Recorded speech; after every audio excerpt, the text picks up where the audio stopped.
வாசிக்கும்படியாக குறிக்கப்பட்ட திருமறை பகுதி அது 2 ராஜாக்கள் புஸ்தகம் 5ஆம் அதிகாரம் 20 முதல் 22 வசனங்கள் வரை. பழைய ஏற்பாட்டில் 472வது பக்கம். 2 ராஜாக்கள் 5 20 முதல் 22 வசனங்கள் வரை. தேவனுடைய மனுஷனாகிய எலிசாவின் வேலைக்காரன் கேயாசி என்பவன் அந்த சீரியனாகிய நாகமான் கொண்டு வந்ததை என் ஆண்டவன் அவன் கையிலே வாங்காமல் அவனை விட்டு விட்டார். நான் அவன் பிறகே ஓடி அவன் கையிலே ஏதாகிலும் வாங்குவேன் என்று கர்த்தருடைய ஜீவன் மேல் ஆணையிட்டு நாகமானை பின்தொடர்ந்தான். அவன் தன் பிறகே ஓடி வருகிறதை நாகமான் கண்டபோது அவனுக்கு எதிர்கொண்டு போக ரதத்திலிருந்து குதித்து சுக செய்தியா என்று கேட்டான். அதற்கு அவன், சுக செய்திதான், தீர்க்கதரிசிகளின் புத்திரில் 2 வாலிபர் இப்பொழுதுதான் எப்ராயிம் மலை தேசத்திலிருந்து என்னிடத்தில் வந்தார்கள். அவர்களுக்கு 1 தாலந்து வெள்ளியும் 2 மாற்று வஸ்திரங்களையும் தர வேண்டும் என்று கேட்க என் எஜமான் என்னை அனுப்பினார் என்றான் என்பதே வாசிக்கும்படியாக குறிக்கப்பட்ட திருமறை பகுதி வாசித்தாயிற்று. தேவனே, உமக்கு ஸ்தோத்திரம் உண்டாவதாக.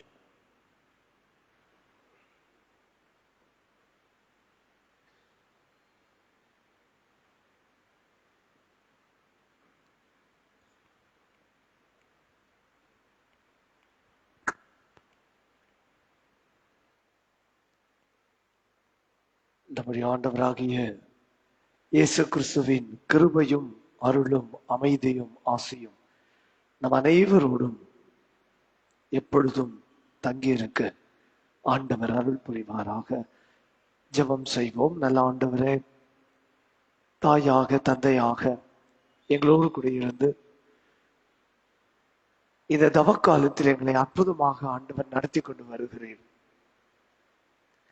குறிப்பாக இந்த காலையில உம்முடைய பாதப்படியில நாங்கள் காத்திருந்து எங்களை விட்டு ஈடுபடாத நல்ல பங்கை தெரிந்து கொள்வதற்காக அமர்ந்திருக்கிறோம்.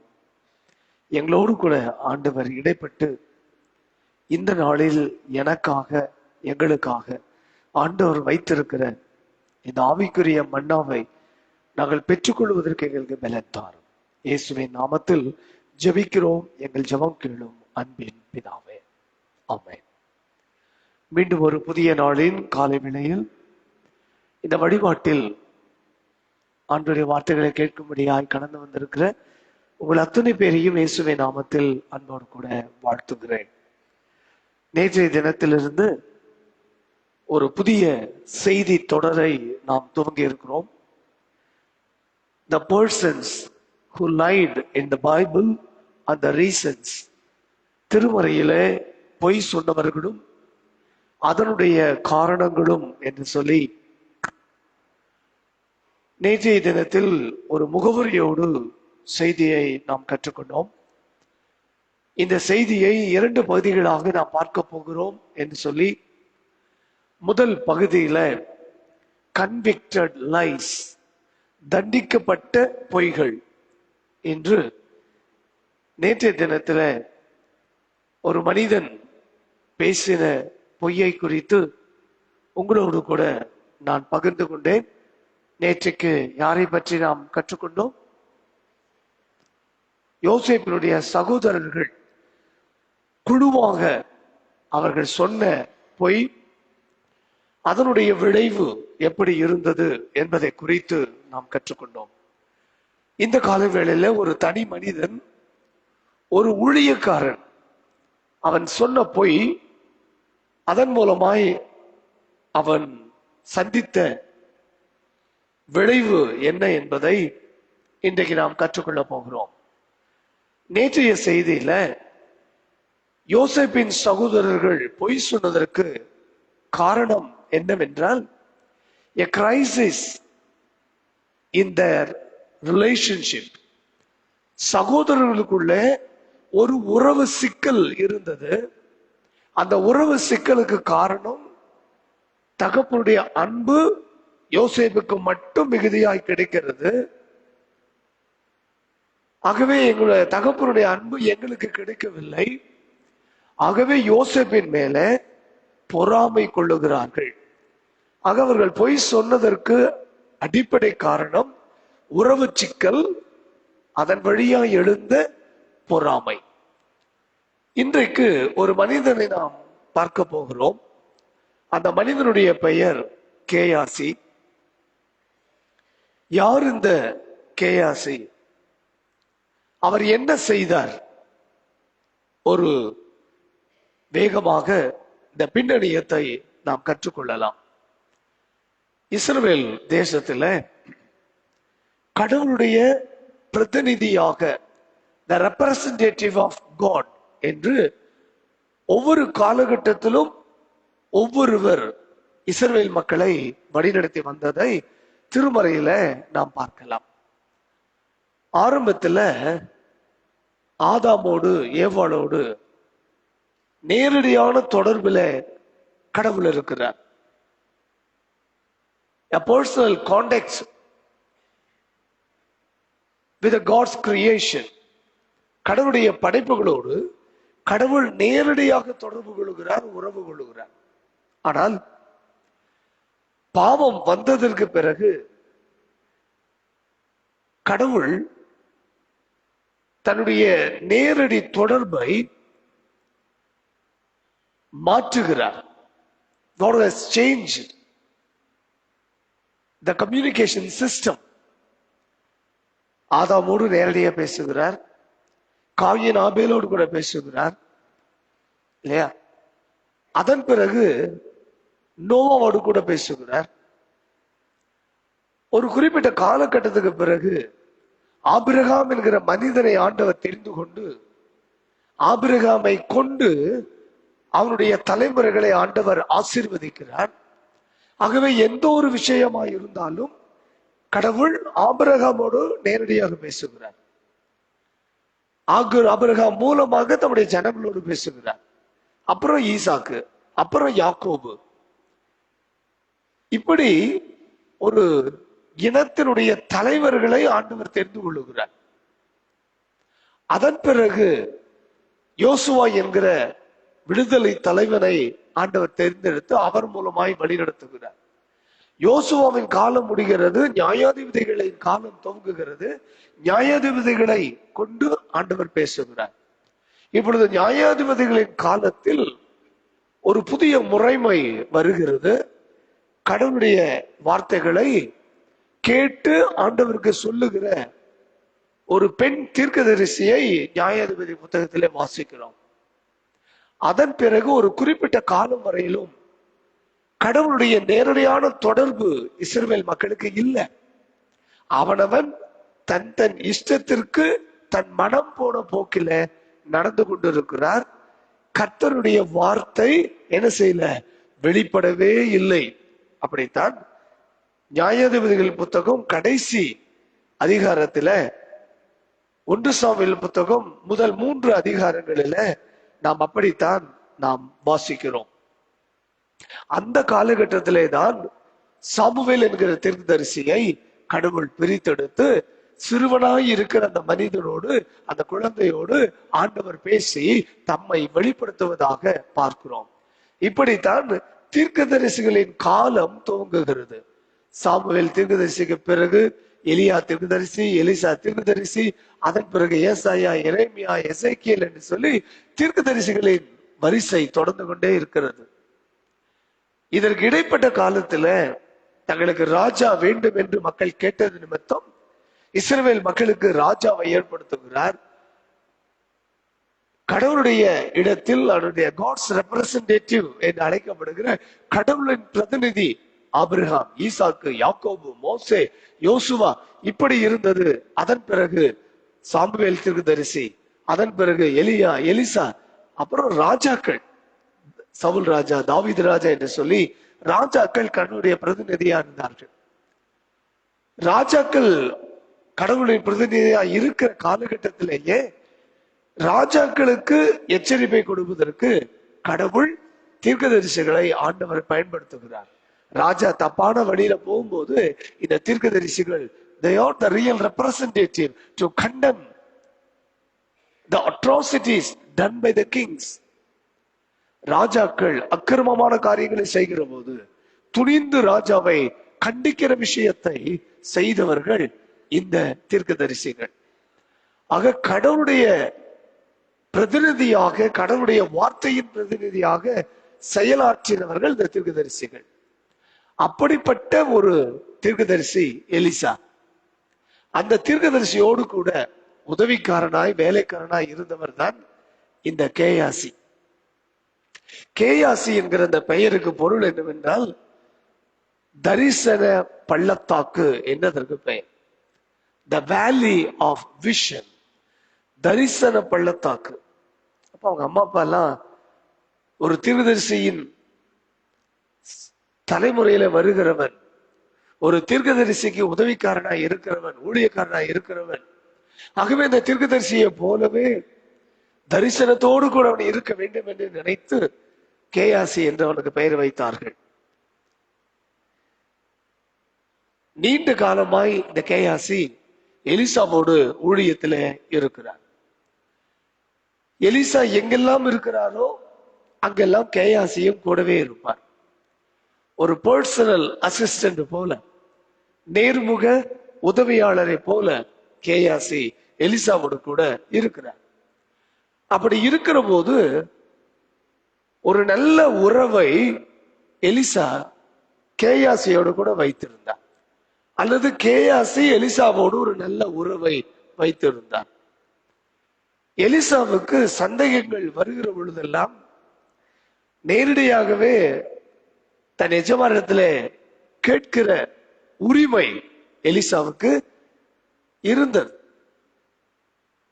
சில உதவியாளர்களை நம்முடைய அனுதின வாழ்க்கையில நாம் பார்த்திருக்கலாம்.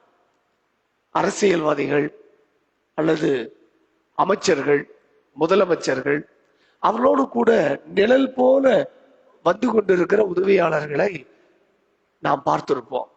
அதிலே இந்த தலைமுறைக்கு, ஒருவேளை என்னை போல என் வயதை ஒத்த தலைமுறைகளுக்கு சண்முகநாதன் என்ற பெயர் மறக்கவே முடியாது. தமிழகத்துடைய 3 முறை முதல்வராக இருந்த தலைவர் கலைஞர் அவர்களோடு நிழலாகவே எப்போதும் கூடவே இருப்பார் சண்முகநாதன். அவருடைய நேரடி உதவியாளர். அவர் வாயிலிருந்து ஒரு வார்த்தை விழுந்துச்சுன்னா அடுத்த நிமிஷம் ஷார்ட் நோட்ஸ்ல ஒண்ணு எழுதி வச்சிருவார். ஏன்னா அதை திரித்து சொல்லுகிற ஊடகங்களுக்கு மத்தியில தலைவர் இதைத்தான் பேசுறார் என்று சொல்லி ஒரு ரெக்கார்டிக்கல்ல கைகளில வைத்திருப்பார். அதுதான் அந்த நேர்முக உதவியாளருக்குரிய ஒரு பண்பு, ஒரு மாண்பு. அப்படி இந்த கேயாசி எலிசாவோடு கூடவே இருந்தவர். அடுத்தது திருமறையில எலியாவுக்கு பிறகு எலியாவை விட ஏராளமான அற்புதங்களை செய்தவர் எலிசா. எலிசா அறிமுகமாகும் போதே அற்புதங்களை செய்கிறவராக அறிமுகமாகிறார். ஆக எலிசா கூடவே இருந்து அவர் செய்கிற அற்புதங்களை, அதிசயங்களை எல்லாம் கண்ணாலே பார்த்தவன் இந்த கேயாசி. சூனேமியாள் எலிசாவோடு அந்த தொடர்புக்கு வருகிற போது கொஞ்ச நாளிலேயே அந்த சூனேமியாள் எலிசாவை அறிந்து கொள்ளுகிறாள். யார் இந்த எலிசா? தன் கணவனிடத்துல சொல்லுகிறார், நம்மிடத்துல போக்கும் வரத்துமா இருக்கிற இவர் தேவனுடைய மனுஷன் என்பதை நான் அறிந்திருக்கிறேன். கொஞ்ச நாள் பழகின, கொஞ்ச நாள் தொடர்புல இருந்த அந்த அம்மாவுக்கு தன் வீட்டுக்கு வந்து போகிற மனிதன் கடவுளுடைய மனிதன் என்பதை அறிந்திருக்கும் போது கூடவே இருக்கிற எலிசா, கேயாசி எலிசாவை இன்னமும் ஆழமாக, இன்னமும் நன்றாக அவர் என்ன செய்திருக்க வேண்டும்? அறிந்திருக்க வேண்டும். அடுத்தது எலிசாவை கூடவே இருந்து பார்க்கிற இந்த கேயாசி இன்னொரு விஷயத்தையும் தெளிவாக அறிந்திருக்க வேண்டும். நீங்க தொடர்ந்து 6ஆம் அதிகாரத்துக்கு நீங்க போனா அங்கே 6ஆம் ராஜாவுடைய வேலைக்காரன் எலிசாவை பற்றி தன் ராஜாவிடத்துல சொல்லுகிறார். ராஜா கேட்கிறாரு, நம்முடைய ஒவ்வொரு நகர்வையும் இஸ்ரவேலின் ராஜா அறிந்து கொள்ளுகிறார். இது எப்படி என்று அந்த சீரியாவின் ராஜா கேட்கிற போது அந்த சீரியாவின் ராஜாவுக்கு அவனுடைய ஊழியக்காரன் பதில் சொல்லுகிறான், ராஜாவே, இஸ்ரவேலின் ராஜாவாகிய ஆராமுக்கு நம்முடைய ஒவ்வொரு நகர்வையும் நம்ம ஆட்கள் யாருமே சொல்றதில்லை. இஸ்ரவேல்ல ஒரு மனிதன் இருக்கிறான், அவர் ஒரு தீர்க்கதரிசி. நீங்க உங்க படுக்கை அறையில பேசுகிற விஷயத்தை கூட அவரால் என்ன செய்ய முடியும்? கண்டறிந்து சொல்ல முடியும். இப்படி சொல்றது யார்? சீரியா ராஜாவினுடைய வேலைக்காரன். அவனுக்கே எலிசாவை பற்றி தெரிகிற போது எலிசா கூடவே இருக்கிற கேயாசிக்கு இன்னும் ஆழமாக தன் எஜமானுக்கு இருக்கிற கடவுளுடைய கிருபை தெரிந்திருக்க வேண்டும். ஆக இத்தனை வாய்ப்புகள் இருக்கிற சூழ்நிலையில இந்த மனிதன் சொன்ன பொய் என்ன? ஏன் அந்த பொய்யை சொல்லுகிறார்? நாம் அறிந்தபடி நாகமான் குஷ்டரோகம் நிறைந்தவனாய் அதிலிருந்து விடுதலை பெற்றுக் கொள்வதற்காக இஸ்ரவேல் தேசத்துக்கு வருகிறார். சீரியா தேசத்திலிருந்து இஸ்ரவேல் தேசத்துக்கு வருகிறார். நாகமானை சந்திக்கிறார். நாகமான் சொல்லுகிறார், நீ யோர்தானிலே 7 தரம் முழுகி எழுந்திருத்துப்போ. முதலிலே முரண்படுகிற நாகமான் அதன் பிறகு அதிலே முழுகி எழுந்து சுகத்தை பெற்றுக் கொள்ளுகிறான். சுகத்தை பெற்ற உடனே அவனுக்கு சந்தோஷம் தாங்க முடியவில்லை. 2 விதங்களிலே தன்னுடைய மகிழ்ச்சியை வெளிப்படுத்துகிறான். ஒன்று, தான் கொண்டு வந்த காணிக்கைகளை கொடுத்து ஊழியக்காரனை சந்தோஷப்படுத்த வேண்டும், தன் நன்றியை வெளிப்படுத்த வேண்டும் என்று விரும்புகிறார். எலிசா, எனக்கு அது தேவையில்லை, எனக்கு அது வேண்டாம் என்று தட்டுதல் பண்ணுகிறார். திரும்ப திரும்ப வற்புறுத்துகிற போதும் எலிசா என்ன செய்யல? ஏற்றுக்கொள்ளவே இல்லை.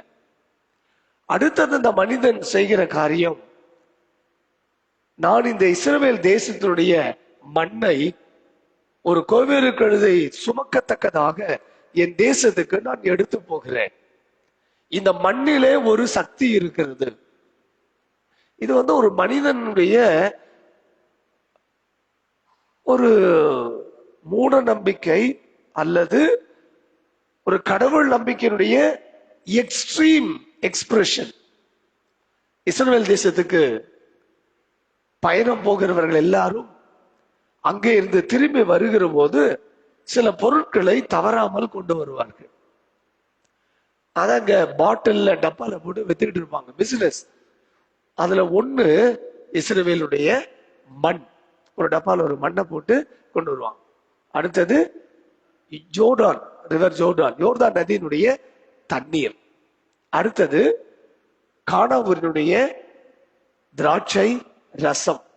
இப்படி அந்த தேசத்தின் நினைவாக கடவுள் நடந்த இடம், கடவுள் அற்புதம் செய்த இடம், கடவுளுடைய தேசம், இப்படி ஒரு நம்பிக்கை. அப்படி அவன் கேட்கிறான். எலிசாவும் ஒன்றும் சொல்லல, எடுத்துட்டு போ என்று சொல்லிவிட்டார். நாகமான் போயிட்டார். இப்பதான் கேயாசி சீனுக்கே வர. இப்ப அவருக்கு ஒரு டவுட். மண் எடுத்துட்டு போறேன்னு சொன்னாரு, ஓகே சொல்லிட்டாரு. ஏராளமான செல்வத்தை வச்சுட்டு ஒரு ஊழியக்காரனுக்கு காணிக்கையா தானே கொடுத்தாரு. இந்த காணிக்கையை நம்ம எஜமான் வாங்கியிருக்கலாமே, ஏன் இந்த காணிக்கை அவர் வாங்கல? நம்ம எல்லாருக்குமே இந்த சந்தேகம் வரும். ஒரு ஊழியக்காரனை கனப்படுத்த வேண்டும் என்றால், நன்றி சொல்ல வேண்டும் என்றால், கடவுளுடைய ஊழியக்காரன் ஒரு காணிக்கை கொடுப்பது தவறு இல்லையே, அந்த காணிக்கை வாங்குறது தப்பு இல்லையே. இப்படி ஒரு யதார்த்தமான ஒரு புரிதல் நம்ம எல்லாருக்குள்ளேயும் இருக்கும். நாமளும் ஊழியக்காரர்களுக்கு காணிக்கை கொடுக்கிறோம். நான் உங்களுடைய வீட்டுக்கு வருகிற போது நீங்களும் ஊழியக்காரரை கனப்படுத்த வேண்டும் என்று சொல்லி காணிக்கை கொடுக்கிறீர்கள். ஆனா எலிசா வேண்டாம் என்று சொல்வதற்கு ஒரு அடிப்படை காரணம் இருக்கிறது. இஸ்ரவேலின் ராஜா ஒருவேளை இந்த காணிக்கையை எலிசா வாங்கி இருந்தாருன்னா மன்னிக்கவும், சீரியாவின் ராஜா என்ன யோசிச்சிருப்பார் அப்படின்னா, காசு கொடுத்தா என்ன கிடைக்கும்? சுகம் கிடைக்கும். That was the basic understanding of the non-Christians. ஆண்டவரை அறியாத மக்கள் எப்படி புரிஞ்சுக்குவாங்க? அந்த ஊழியக்காரன் போய் என்ன கொடுக்கணும்? இவ்வளவு காசு கொடுக்கணும். He demands. இல்லையா?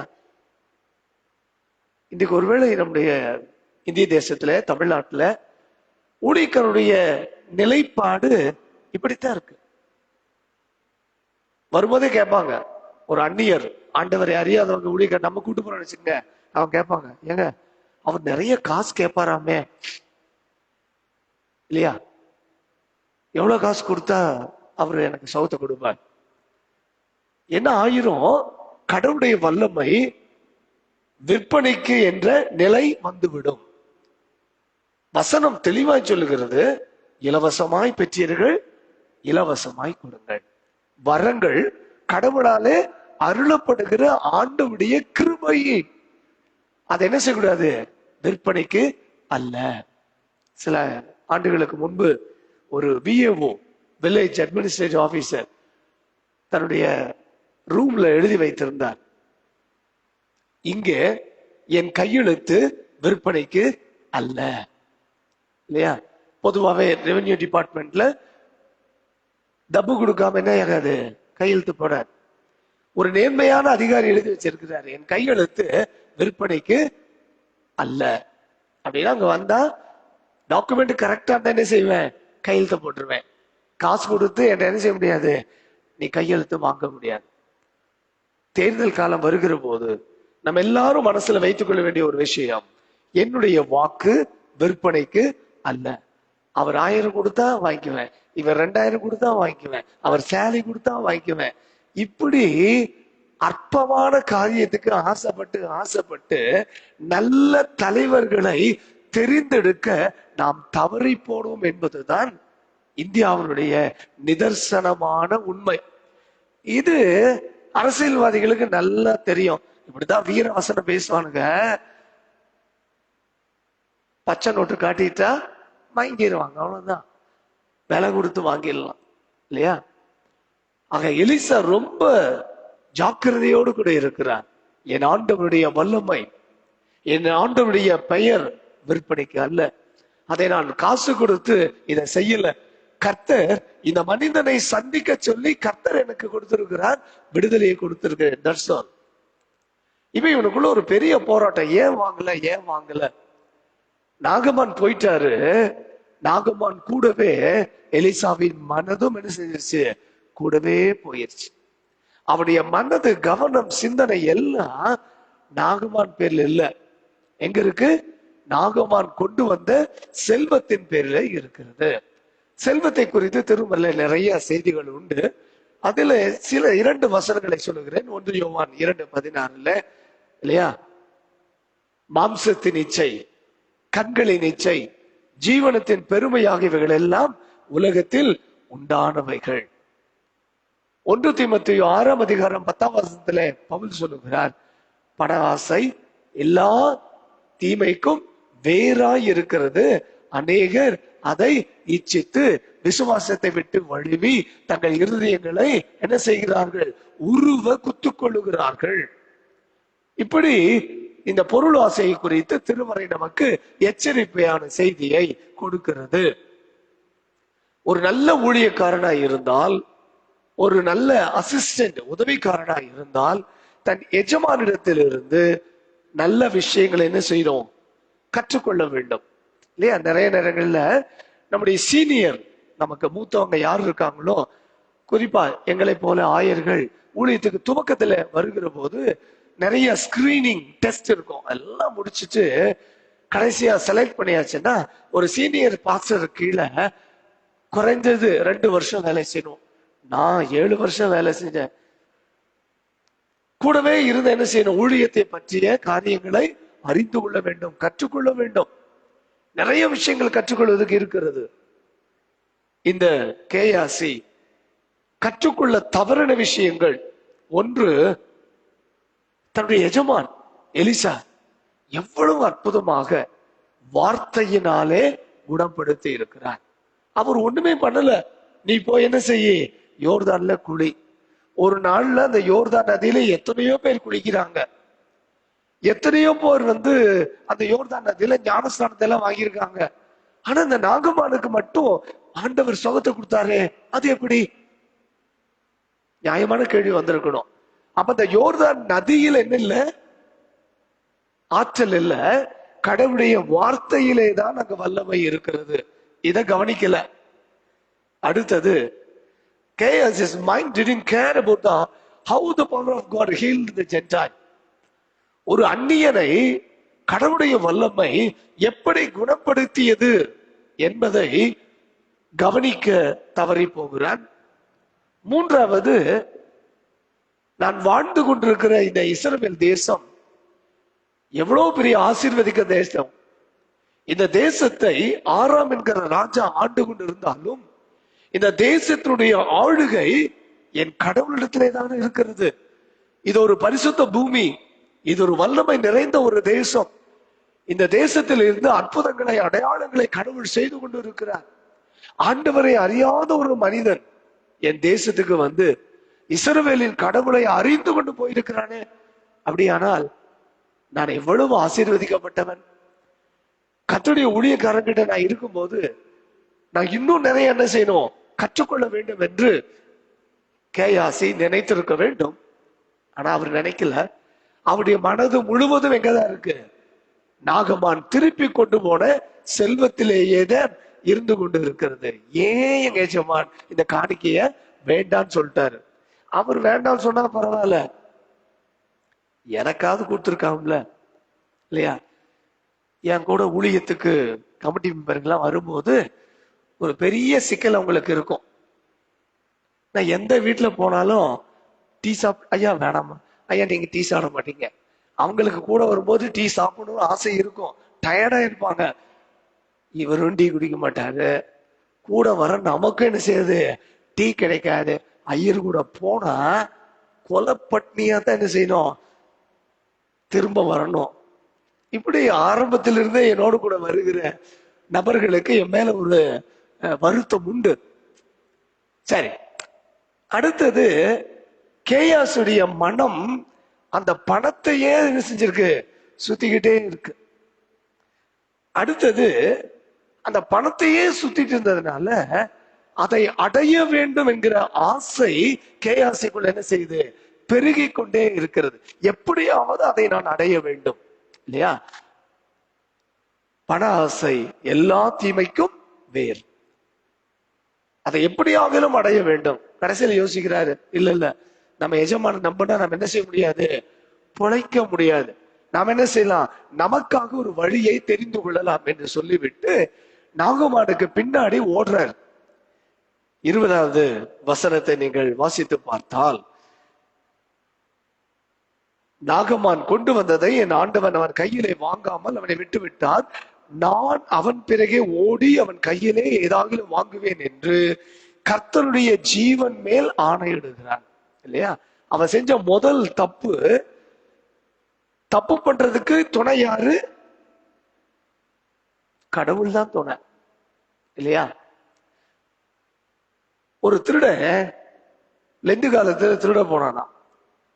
அப்போ ஒரு பாஸ்டர் வழியில பார்த்துட்டு, அவனுக்கு தெரியும் அவர் திருடன் தெரியும்.